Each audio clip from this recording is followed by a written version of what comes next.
व्यास उवाच एकदा नैमिषारण्ये ऋषयः शौनकादयः प्रपत्युर्मुनयः सर्वे सूतं पौराणिकं खलु। एक बार व्यास जी ने कहा कि एक बार नैमिषारण्य तीर्थ क्षेत्र लखनऊ से 80 किलोमीटर की दूरी पर है। वहीं पर वही नैमिषारण्य कहा जाता है। जो वहाँ से जो पर जो है अभी भी मतलब जो ऋषि मुनियों का किसी भी समस्या को लेकर एकत्रित होने के लिए जब बुलावा मिलता था सबको, तो उसी नैमिषारण्य में ही बैठते थे आकर के। तो सभी ऋषि मुनि 88,000 ऋषि मुनि वहाँ पर उस स्थान पर एकत्रित हुए। तो जिसमें कि शौनक ऋषि आदि प्रमुख थे। तो उनसे सूत जी ने पूछा कि जिस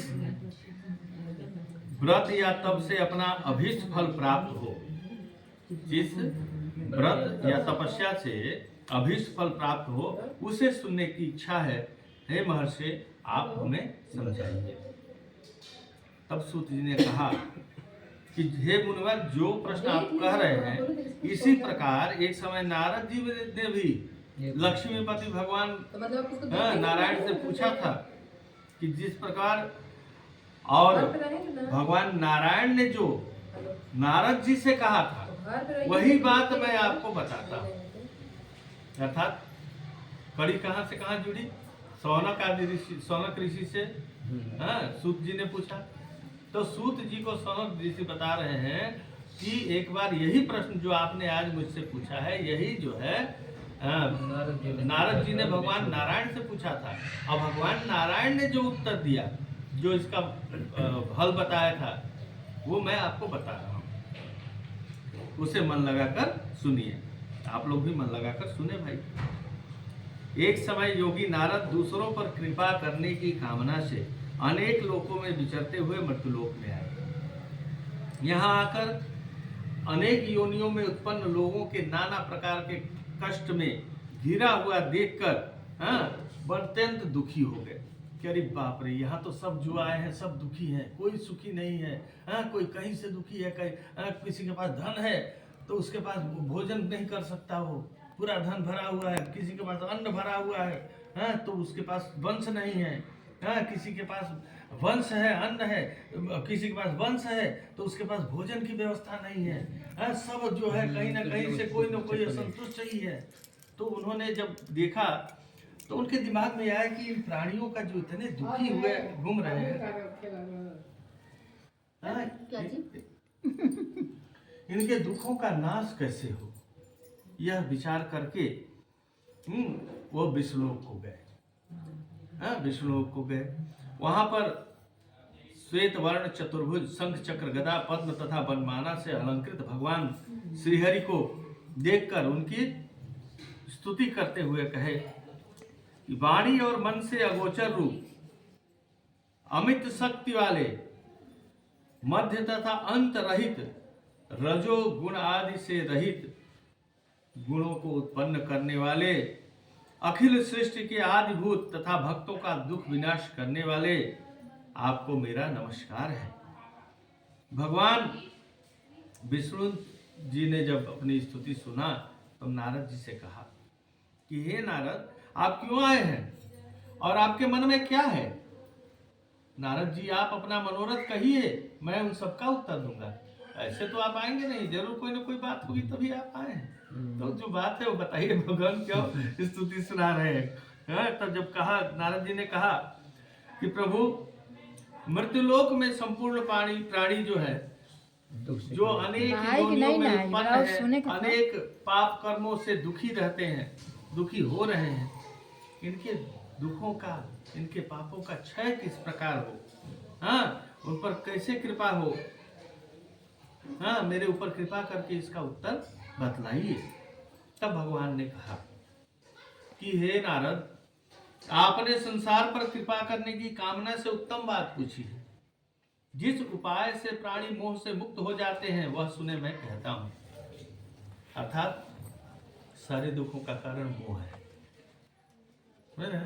ये जो माया है, मोह, यही दुख। जितना ज्यादा जिससे लगाव हो ना, उतने ज्यादा उससे ठेस पहुंचता है।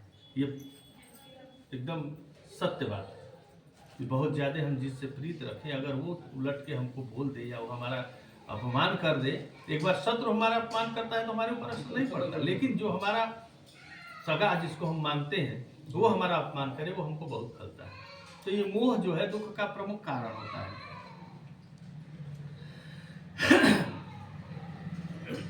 तो मैं उस मोह से मुक्त होने की कथा कहता हूं, आप सुनिए।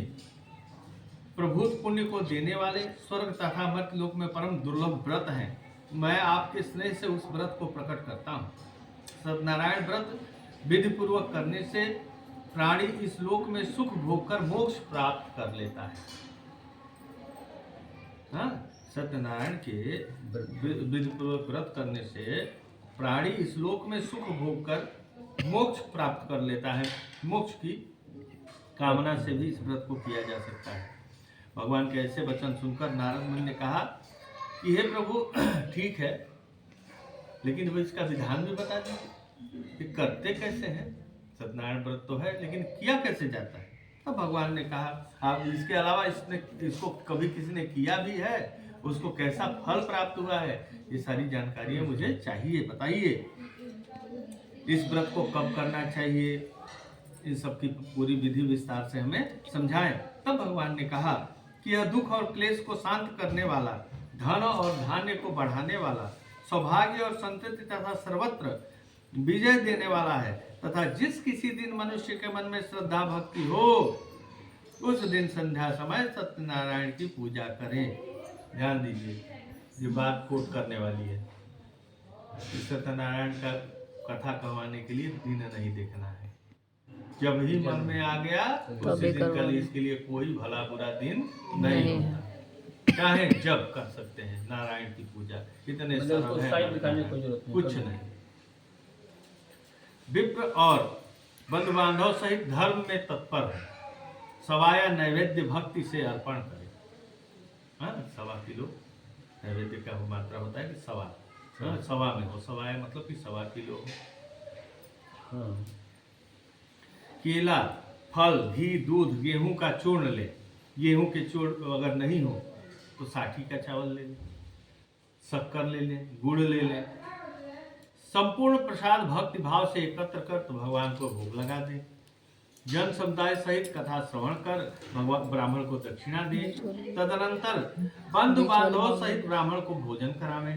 भक्ति से स्वयं प्रसाद भक्षण करें और नृत्य गीतादि गाते हुए रात्रि में जागरण करें।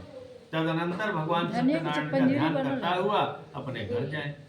इस प्रकार का आचरण करने से निश्चय ही मनुष्यों की इच्छाएं पूर्ण हो जाती हैं। विशेषकर कलिकाल में यह छोटा सा उपाय है। इस प्रकार से श्री सत्यनारायण व्रत कथा का पहला अध्याय संपन्न हुआ। बोलिए श्री सत्यनारायण भगवान की जय। वृंदावन बिहारी लाल की जय।